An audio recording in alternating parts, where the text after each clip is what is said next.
publishing company. Yeah, I know those because guys. they sent me to LA to write that Julia song. And they asked me, they forgot to get me to sign this contract that they owned 50% of everything I did when I was on this trip. And then once I went and wrote all these songs, they tried me to get me to come in and sign them over to them. And I was like, pero no. Ay, pero no. Pero, I don't know. I totally went Cuban. Yeah. No entiendo. Joseph and I, for all practical purposes, are white, but when we need to not hear something, we totally take on our ethnicity. Yeah. ¿Qué? ¿Qué dices? No, es que no hablo inglés. Lo siento. Ah, legal jargon, no entiendo. So it's funny because I was having this talk with this guy the other day, and I totally forgot I did this. And I'm sorry, I'm going to tell this one quick story before I do this, because it's the grossest thing I've ever fucking done. And I can't believe I'm telling this story because my friend Ian Moore told me never to tell this story in public.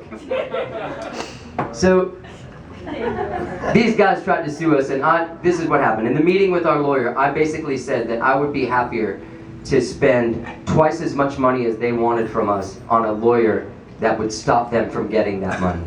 That's the kind of headspace I was in. You can call it a headspace. I was angry. So I literally said that to my lawyer, and his response was this. And so he had to do it, because I said so.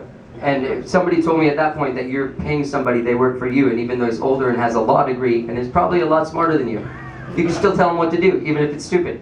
So, listen, I laid my balls on the table. I said, I'll spend twice as much money to give you nothing than what you want. And they backed off. Good move. Thanks, man. That's great. It's a great move. So anyway, fast forward a couple months.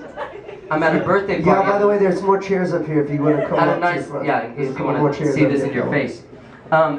So, I promise I've never done this since. I will not do this to any of you tonight. And I haven't done it since when I did this in 1999. So, the guy from the publishing company was at a dinner.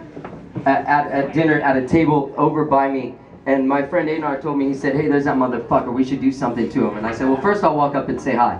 So I walked up and said hi, and it was so fake. He was all fake. Oh, Johnny, I hope you guys are doing good. The record's doing good, and freaking doo-doo-boo. And so I'm like, yeah, man, I hope you're doing good, and your publishing company isn't going bankrupt, bitch. So I'm all nice and stuff, and I walk back to the table, and I'm like, I can't believe what a pussy I am. And Einar goes, ass Palman. And I'm like, what's that? He's like, you saw mall rats? The guy sticks his palm in his own ass and then goes and shakes the dude's hand. So me and Einar go to the bathroom of Vespaia. Not to do cocaine, but for me to stick my hand down the back of my own pants. Which are kind of, at the end of the day, one and the same. Why am I telling you this story? Why are you telling me? A, I'm never going to get laid.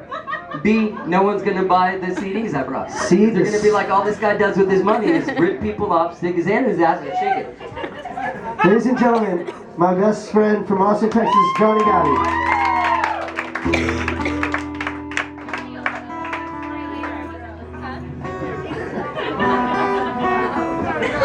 Yo, come on in.